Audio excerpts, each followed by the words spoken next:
Bonjour Eva Rock. Bonjour Philippe, bonjour à tous. Bonjour Bertrand Chameroy. Bonjour. Bertrand, c'est l'heure de votre écran de veille et j'imagine que vous avez suivi, comme nous tous ou presque, le match des Bleus hier. On ne peut décidément rien vous cacher. Voilà. Bien sûr, j'ai regardé l'équipe de France jouer. Allez, jingle. Jessie, 1998, ma passion. Allez, on écoute le morceau en entier et on souhaite un bon anniversaire à Benabar et Chris Marquez. Belle journée à l'écoute de Record. On me dit qu'on n'a pas le temps. Bon. Quel dommage, tant pis. Bon. C'était hier le premier match des Bleus à Munich, mais intéressons-nous à l'avant-match. Toutes les chaînes étaient au taquet toute la journée avec des micro-trottoirs dans tous les sens. TF1 avait dépêché son envoyé spécial sur place pour un duplex qui restera dans l'histoire. Ils sont là et on va peut-être leur demander leur pronostic pour ce soir. Alors le score. 2-1 pour les Bleus. On va les écraser 1-0. 2-0.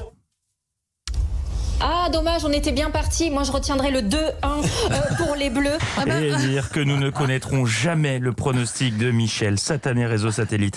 BFM aussi était en Allemagne et à la question « Est-ce une bonne idée d'interroger un enfant en direct ?» La réponse est non, car comme le dit le dicton méconnu, qui tend un micro à un bambin croise la solitude sur son chemin.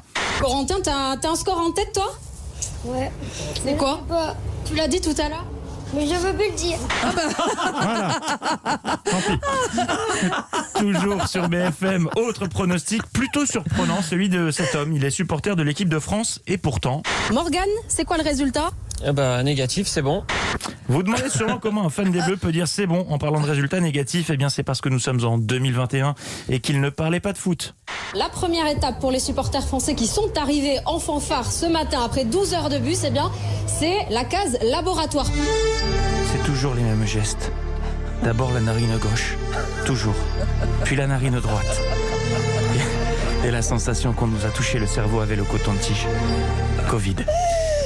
Et oui, pour fin de saison. Pour tous les supporters présents en Allemagne, c'était test PCR antigénique et tout le tout team, sans oublier évidemment de respecter les gestes bavières. Non. Et quand la pandémie, je fais ce que je veux, ok? Quand la pandémie rencontre le foot, ça donne la phrase la plus déprimante de ces derniers mois. Vous êtes optimiste là pour le match de ce soir? Motivé aussi? Ouais, je suis plus optimiste pour le score des Bleus que les résultats des QR codes, vous voyez. Ouais, ça fout la pêche.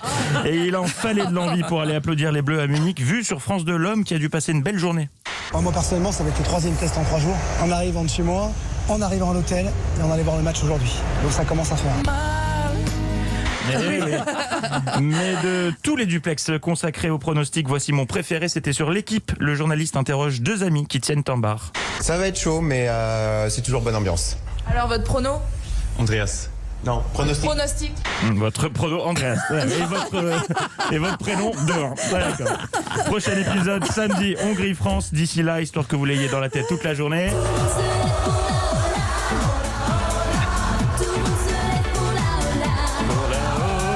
Il y a des gens qui vont nous le demander. Qui chante?